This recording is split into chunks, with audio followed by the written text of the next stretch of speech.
C'est le district sanitaire du 2e arrondissement de Pointe-Noire, qui a été retenu pour la formation des membres de comités de santé. Cette formation qui bénéficie de l'appui de l'OMS vise l'amélioration de la qualité des soins médicaux dans les centres de santé intégrés de Mvumvu, de Saint-Joseph et celui de Mawata. Dans le souci d'améliorer la qualité des soins, il est important d'assainir le milieu, c'est-à-dire que les environnements des formations sanitaires. Parce que sans assainissement, sans accompagnement, on ne peut pas avoir un rendement attendu au niveau des structures sanitaires. D'où le partenaire OMS a choisi un district par département pour les accompagner. Pour les formateurs, la présente session inaugure la formation des communautés de santé qui appuient les dites structures.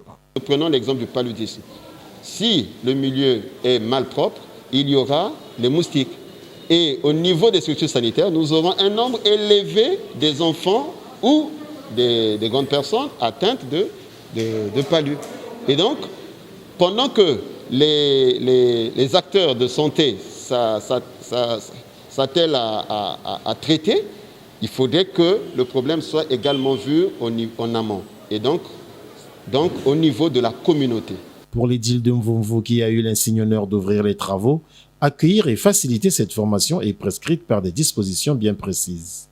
Le décret 2020-551 du 15 octobre 2020, le décret 2020-552 du 15 octobre 2020 et le décret 2020-553 renforcement de la responsabilité est le principal garant.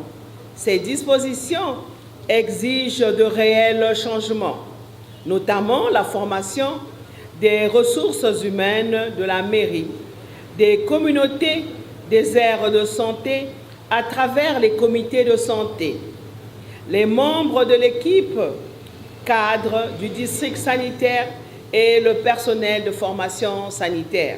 On aussi prépare à ce rendez-vous les représentants des enseignants et ceux du monde agricole. Estimé à 9 062 740 francs CFA, ce projet soutenu par l'Organisation mondiale de la santé trouve son origine dans l'offre d'un appui technique au dit arrondissement.